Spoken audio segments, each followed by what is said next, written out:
Hello 11th class students, welcome to our mathematics class. Students, in our previous video we have discussed about function. हमने ये check किया कि किस तरीके से किसी भी रिलेशन को हम फंक्शन ये है या नहीं ये चेक कर सकते हैं. Also we have discussed the basic concept of finding its domain and range. Now we will continue with our some special types of functions. And also we will discuss some important functions and also their graphs we will discuss. Okay, so first of all come with the special types of function we have. The first function is real valued function. The name suggests a real valued function, that is Jin functions की को अगर हम values दें तो उनका domain भी real होता है और वो उसकी इमेजेस भी हमारे क्या आती है, complete real numbers. That is उसकी रेंज भी, डोमेन भी आपका क्या होता है, रियल नंबर सेट होता है और उनकी रेंज भी आपकी क्या होती है, real number set. Okay, real से रियल के ऊपर जो फंक्शंस डिफाइंड होते हैं वो हमारे क्या होते हैं, real valued function. Second function is polynomial function. Name suggest कर रहा है जो भी फंक्शन आपके पॉलिनोमियल टाइप में डिफाइंड होंगे. जिस तरीके से हम y ले रहे हैं, if we are defining a function y equals to fx और यहाँ पे आपका जो fx है वो आपका एक पॉलिनोमियल हो. ओके, अब वो पॉलिनोमियल जो है वो आपका लीनियर पॉलिनोमियल भी हो सकता है, क्वाड्रेटिक पॉलिनोमियल भी हो सकता है, आपका ट्राइनोमियल भी हो सकता है. ओके, वो कुछ भी हो सकता है, लेकिन क्या होना चाहिए, एक पॉलिनोमियल टाइप का फंक्शन होना चाहिए. जैसे अगर हम कोई भी एग्जांपल लें, दैट मीन्स वो हमारा किस टाइप का होना चाहिए, a naught x to the power n plus a1 x to the power n minus 1 plus so on up to an. इस टाइप का फंक्शन आपका जो है अगर होता है पॉलिनोमियल टाइप का, तो उस फंक्शन को हम क्या बोलते हैं, पॉलिनोमियल फंक्शन. और पॉलिनोमियल फंक्शन की भी आपकी विशेषता क्या होती है, ये भी आपका रियल टू रियल डिफाइंड होता है. ठीक है, क्योंकि पॉलिनोमियल में हमने क्या कंडीशन डिफाइन की थी कि जो पावर्स ऑफ एक्स होती है वो हमेशा क्या होती है, होल नंबर होती है. और अगर हम यहाँ पे एक्स की कोई भी रियल वैल्यू रखेंगे तो पॉलिनोमियल की हमेशा रियल वैल्यू रखने पर ये जो आपका सॉल्व होके आएगा तो वो भी हमेशा एक रियल नंबर ही आएगा. तो दैट मीन्स आपका पॉलिनोमियल फंक्शन के बारे में भी बात करें तो ये इसका डोमेन भी आपका क्या होता है, रियल नंबर सेट. और रेंज क्या होती है इसकी, वो भी आपका कंप्लीट रियल नंबर सेट होता है. Next is our rational function. The name suggest, इसमें जो हमारे फंक्शन होंगे वो किस टाइप से डिफाइंड होगा, रैशनल नंबर्स के टाइप में डिफाइंड होगा. ओके, जैसे हमने पॉलिनोमियल के अंदर बात की थी, तो अगर हम p of x upon q of x की फॉर्म में अगर दे दें फंक्शन की डेफिनेशन, तो यहाँ पे ये भी हमारा एक पॉलिनोमियल फंक्शन, ये भी हमारा polynomial function. Numerator by denominator हमारा क्या आ जाता है, फ्रैक्शनल, एक रैशनल नंबर. तो रैशनल नंबर के साथ लेकिन कंडीशन क्या होती है, जो आपका डिनोमिनेटर है वो आपका 0 नहीं होना चाहिए.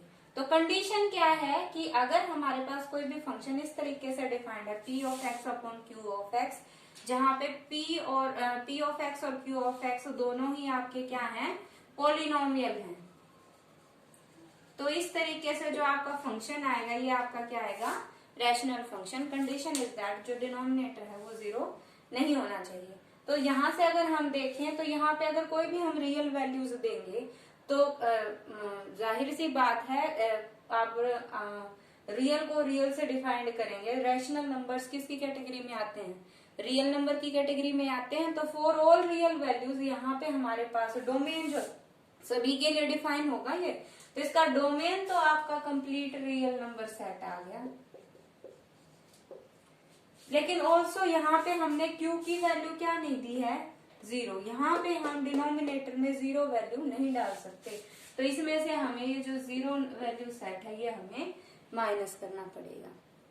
ओके, तो यहाँ पे जो इसका डोमेन होता है वो कंप्लीट रियल नंबर सेट होता है, लेकिन इसमें से हमें जो q ऑफ x है उसके लिए 0 जो है वो हटा देनी पड़ेगी. Next is our odd function and even function. इनके बारे में बात करें तो जनरली ये भी हमारे किसके ऊपर डिफाइंड है, रियल वैल्यूड फंक्शन के ऊपर ही डिपेंड है। जब हम बात करें किसी भी पोलिनोमियल फंक्शन में, तो पोलिनोमियल फंक्शन में सभी होल पावर्स इंक्लूड कर रहे हैं।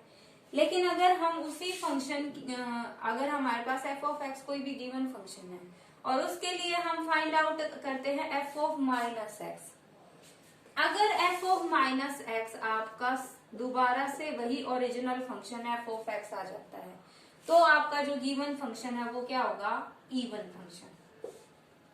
That means if we are replacing x of the function by minus x and we get the original function again, there is no change on the function, then जो function होगा वो क्या होगा, even function।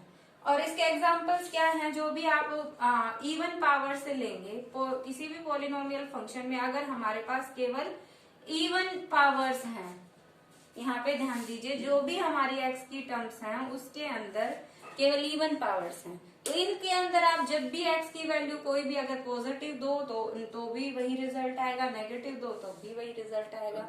तो generally जो इसके example कैसे होते हैं, जो पोलिनोमियल फंक्शन जिनके अंदर हमें केवल इवन पावर्स गिवन है, तो वो हमेशा क्या रिजल्ट देंगे, even function. Next is odd function.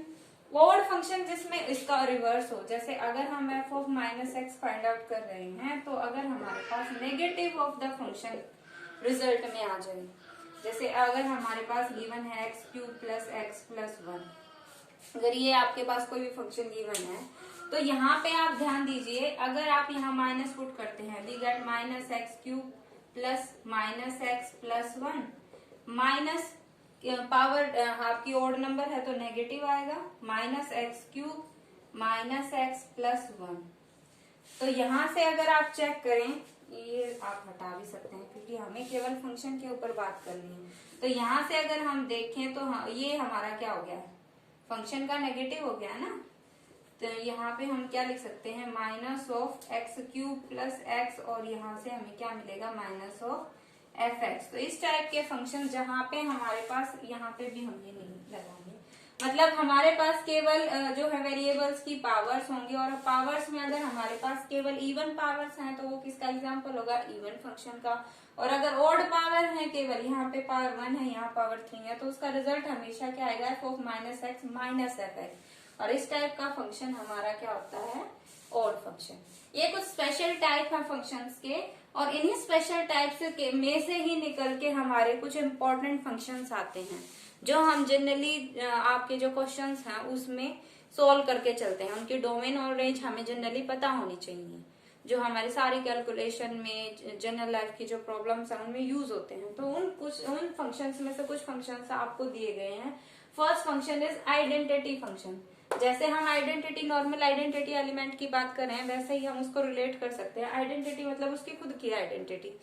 That means अगर हम कोई भी फंक्शन इस तरीके से दे रहे हैं, f of x equals to x, अगर उसमें डोमेन एक्स देने से उसकी इमेज जो है वो भी एक्स ही आ रही है, तो इस टाइप का फंक्शन हमारा क्या होता है, इज कॉल्ड आइडेंटिटी फंक्शन। और आइडेंटिटी फंक्शन में आप चेक करेंगे, एक्स की सभी वैल्यूज, ऑल रियल वैल्यूज आप देंगे तो रिजल्ट भी क्या आएगा, सभी रियल वैल्यूज ही आएंगे। तो इसकी डोमेन और रेंज दोनों ही आपका क्या होता है, कंप्लीट रियल नंबर सेट। तो एक तरीके से जो आइडेंटिटी फंक्शन है वो आपका क्या है, रियल वैल्यूड फंक्शन है।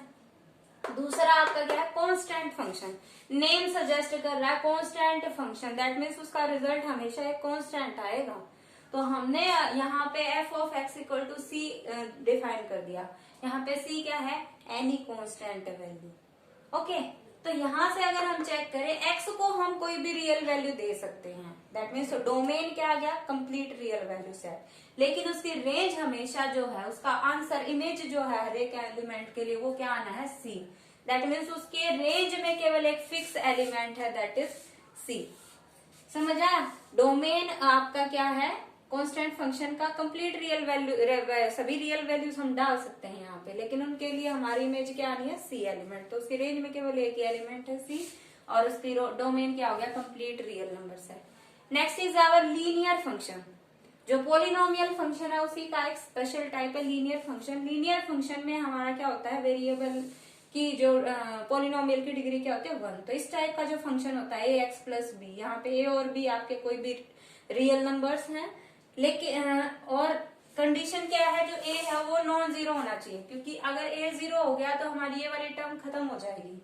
तो ये वन जो है लीनियर फंक्शन कहाँ रहा, वेरिएबल ही नहीं रहेगा, ये कांस्टेंट फंक्शन बन जाएगा। ओके, इस टाइप का। तो यहाँ पे हमारे पास कंडीशन क्या है, ए जीरो नहीं होना चाहिए, और बी इस टाइप का ए एक्स प्लस बी टाइप का जो फंक्शन है वो क्या होगा, लीनियर फंक्शन। अब यहाँ पे डोमेन रेंज की बात करें तो एक्स को हम सभी वैल्यूज दे सकते हैं, सभी वैल्यूज के लिए रियल वैल्यूज के लिए डिफाइंड होगा ए एक्स प्लस बी, सभी हमारी रियल वैल्यूज आएंगी। और तो इसका डोमेन भी हमारा क्या आ गया, रियल नंबर सेट, और रेंज भी हमारी क्या आ गई, रियल नंबर सेट। जितने भी हमारे पोलिनोमियल फंक्शन आते हैं उसमें आपकी डोमेन रेंज क्या आती है, real number set. The absolute value function, absolute value आप छोटी क्लासेस में भी पढ़ते आए हैं, जनरली हम इसको मोड से रिप्रेजेंट करते हैं। If we are given the function mod of x, f of x mod of x, we can call it mod x or we can call it absolute value x. It is absolute value function, या फिर हम कहते हैं modulus function. Okay, तो यहाँ पे condition क्या होती है कि ये जो हमारा मोड x है क्या देता है हमेशा, अगर हमारी x की वैल्यू इसकी रिजल्ट हमेशा ही मोड ऑफ x क्या चाहे x की पॉजिटिव वैल्यू है चाहे नेगेटिव वैल्यू है। एब्सोल्यूट वैल्यू का मतलब क्या होता है, ऑलवेज जो वैल्यू है वो क्या आएगी, greater than equal to zero, हमेशा पॉजिटिव रिजल्ट देता है एब्सोल्यूट वैल्यू फंक्शन जो है। अब हम इसके अंदर x के अंदर हम डोमेन में क्या दे रहे हैं, सभी रियल वैल्यूज दे रहे हैं, तो इसमें हमारे नेगेटिव वैल्यूज भी आएंगी पॉजिटिव भी आएंगी, लेकिन सभी के लिए रिजल्ट कैसा दे रहा है, ये पॉजिटिव दे रहा है। तो इसका डोमेन में तो हमारी क्या चली गई, कंप्लीट रियल नंबर सेट, लेकिन इसकी रेंज क्या है, केवल हमारे कैसे आ रहे हैं, पॉजिटिव वैल्यूज आ रही है, जीरो भी इंक्लूड हो सकती है। दैट इज हम क्या कह सकते हैं, all non negative real values. Non negative का क्या मतलब है, जीरो और पॉजिटिव दोनों का सेट जो है, set containing zero and all positive real numbers, तो वो सभी इसकी रेंज के अंदर आएंगे। ओके,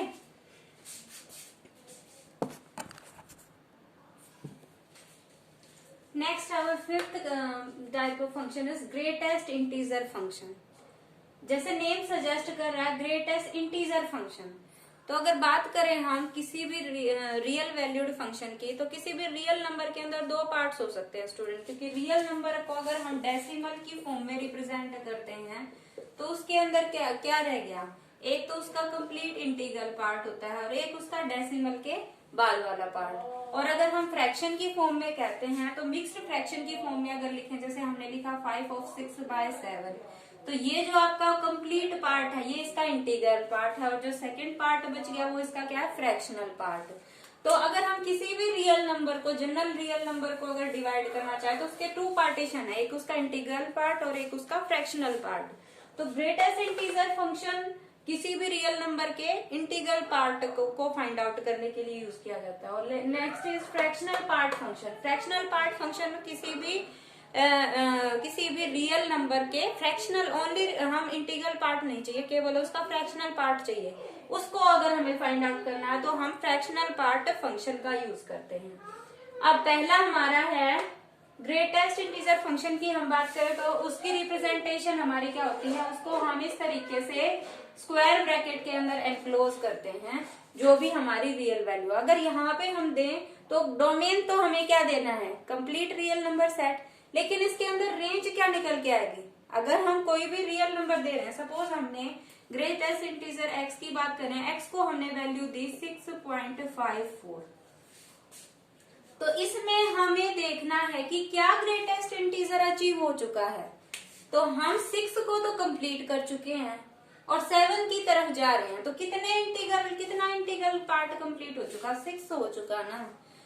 और इसी तरीके से अगर हम नेगेटिव रियल नंबर लें, तो जैसे हमने लिया -7.84, तो हाँ ये जो नंबर है -7.84 ये किसके बीच में लाई कर रहा है, ये -8 से तो बड़ा है और -7 से छोटा है। तो इंटीजर्स की बात करें तो इसका कौन सा ग्रेटेस्ट इंटीजर अचीव हो चुका है, ये -8 को कंप्लीट कर चुका है। और -7 की तरफ जा रहा है। तो -7 था तो एक फ्रैक्शनल पार्ट ये इसने अटेम्प्ट किया है और -8 जो है वो ये कंप्लीट कर चुका। तो इसका जो इंटीग्रल पार्ट है वो क्या है, -8। तो अगर हम पॉजिटिव के केस में बात करें तो ये जो आपका नंबर है डेसिमल से पहले या किसी भी फ्रैक्शन से पहले वो सेम नंबर उसका क्या देता है, ग्रेटेस्ट इंटीजर। तो यहाँ पे अगर हम ग्रेटेस्ट इंटीजर 6.4 की बात करें तो इसकी वैल्यू क्या आएगी, 6। लेकिन यहाँ पे नेगेटिव वाले में -7.84 की बात करें तो इसने कंप्लीट इंटीजर कौन सा कर लिया है, इसके आसपास ग्रेटेस्ट इंटीजर कौन सा है, -8। तो इसका ग्रेटेस्ट इंटीजर आपका क्या आएगा, -8। समझ आया स्टूडेंट्स। तो ग्रेटेस्ट इंटीजर फंक्शन की अगर हम जनरल वैल्यू में बात करें तो ग्रेटेस्ट इंटीजर फंक्शंस का जो रिजल्ट होता है वो हमेशा एक n, यहाँ पे हम कह सकते हैं n एक इंटीजर है, n बिलोंग्स टू इंटीजर। और यहाँ पे कंडीशन क्या है, n is always less then और इक्वल टू x। n जो है अगर x इंटीजर है तो वो x के इक्वल होगा क्योंकि n भी आपका एक इंटीजर है। और अगर x इंटीजर नहीं है, any decimal number real number है, दैट उस केस में हमारा n जो है वो उसके अप्रोक्स जो इंटीजर है, ग्रेटेस्ट इंटीजर जो अचीव कर चुका वो वैल्यू आएगी। That means n is always less than equal to x। I think it is clear to all of you. अब ये बात ध्यान दीजिए स्टूडेंट्स कि अगर आप ग्रेटेस्ट इंटीजर को अचीव कर रहे हैं तो यहाँ पे हमने जो मिला, अगर हम पॉजिटिव वैल्यूज दे रहे थे तो हमारे पास क्या आ रहे थे, पॉजिटिव रिजल्ट आ रहा था, नेगेटिव दे रहे थे तो नेगेटिव आ रहा है। तो यहाँ पे हमारे पास डोमेन तो हमने क्या दिया है, कंप्लीट रियल नंबर सेट, लेकिन रेंज हमारी क्या निकल के आ रही है, इसमें हमारे सभी इंटीजर्स आ रहे हैं। वैल्यू हमेशा क्या आ रही है, एक इंटीग्रल वैल्यू ही आ रही है। इसमें हमने क्या फाइंड आउट करना है, कौन सा ग्रेटेस्ट इंटीजर अचीव हो चुका। तो इसमें रिजल्ट जो रेंज आएगी वो हमेशा की आएगी इंटीजर। तो यहाँ पे आपका जो रेंज आएगी वो क्या हो जाएगा, set of all integers. Next is our fractional part. तो फ्रैक्शनल पार्ट में हमें क्या करना है, अगर हम इसी जो हमने अभी डिस्कस किया था 6.84 की अगर हम बात कर रहे हैं तो इसमें जो 6 है वो तो इसका ग्रेटेस्ट इंटीजर बन गया। 6.84 का ग्रेटेस्ट इंटीजर क्या हो गया, 6। तो इसका फ्रैक्शनल पार्ट अगर हमें फाइंड आउट करना है तो हमें क्या करना होता है, नंबर में से उसकी जो इंटीग्रल ग्रेटेस्ट इंटीजर फंक्शन की जो रिजल्ट है वो हमें माइनस करना है, उसकी इंटीग्रल वैल्यू को हमें माइनस कर देना है। तो यहाँ पे ये फंक्शन इस तरीके से डिफाइंड होता है, फॉर एक्स जो है x minus greatest integer x। Result हमेशा ये दिया जाता है आपको। इसमें भी अगर हम बात करें तो यहाँ पे आपका क्या निकल के आएगा, फ्रैक्शनल पार्ट निकल के आएगा। और फ्रैक्शनल पार्ट अगर हम बात करें तो वो हमेशा क्या होगा, 0 से बड़ा और 1 से छोटा, क्योंकि इंटीग्रल पार्ट, क्योंकि अगर इससे 0 और 1 के बीच में ही लाई करेगा फ्रैक्शनल पार्ट। अगर 1 की बात करें मैक्सिमम 1 हो सकता है तो वो इंटीजर हो जाएगा, 1 से छोटा ही होगा हमेशा। अगर उससे ज्यादा हो गया तो वो इंटीग्रल पार्ट में पहुंच जाएगा, ठीक है। और यहाँ पे भी अगर हम आप इसमें वैल्यू पुट करके भी देख लें तो ग्रेट इसी का अगर हम फ्रैक्शनल पार्ट फंक्शन में अप्लाई करें इसको तो आपका x आपका ये है, इसका ग्रेटेस्ट इंटीजर वैल्यू आपकी 6 आ गई। तो ये दोनों वैल्यूज आप यहाँ फंक्शन में अप्लाई करेंगे तो आपके पास y जो है f ऑफ x की वैल्यू क्या आ गई, 6.84 माइनस 6। तो वैल्यू आपकी क्या आ गई, 0.84। दैट मीन्स जो आपका फ्रैक्शनल पार्ट फंक्शन है उसकी वैल्यू हमेशा कहाँ से कहाँ तक लाई करती है, 0 और 1। 0 के तो वो इक्वल भी हो सकता है, क्योंकि जो फ्रैक्शन हो सकता है कि इंटीजर वैल्यू ही आपको गिवन हो, तो उस केस में आपका ग्रेटेस्ट इंटीजर फंक्शन उसकी वैल्यू x आ जाएगी, x माइनस एक्स 0। तो 0 तो आपका इंक्लूड हो सकता है रेंज में, लेकिन 1 इंक्लूड नहीं होगा, क्योंकि ग्रेटेस्ट इंटीजर जो है वो 0 को हम लेके 0 और 1 के बीच में लाई करेगा हमेशा, ओके। वैल्यू इसकी रेंज। और डोमेन में हम क्या डाल सकते हैं, इसके ऑल रियल नंबर्स। डोमेन आपका रियल नंबर सेट और रेंज आपका interval 0 to 1। Next is our signum function और साइन फंक्शन। ये फंक्शन आपका जनरली किसी भी फंक्शन का साइन अप्लाई करने के लिए, उसका साइन चेक करने के लिए यूज होता है।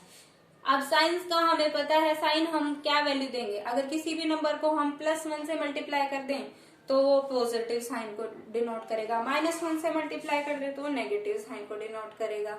ओके, तो इस तरीके से हम इस फंक्शन को किसी भी अदर फंक्शन के साथ अप्लाई कर सकते हैं उसका साइन चेंज कराने के लिए। फंक्शन की वैल्यू क्या कहती है, अगर हमारे पास x की वैल्यूज ग्रेटर देन 0 है तो रिजल्ट हमेशा पॉजिटिव 1 आएगा।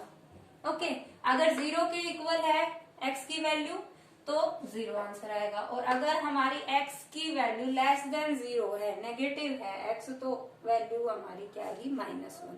दैट इज अगर हम 1 को उस नंबर से मल्टीप्लाई करेंगे तो केवल साइन पे की बात हो रही है, यहाँ पे साइन चेंज होगा क्योंकि जो इसकी न्यूमेरिकल वैल्यू है वो 1 - 1, तो न्यूमेरिकल वैल्यू चेंज नहीं होगी, इससे केवल क्या चेंज हो सकता है, फंक्शन का साइन।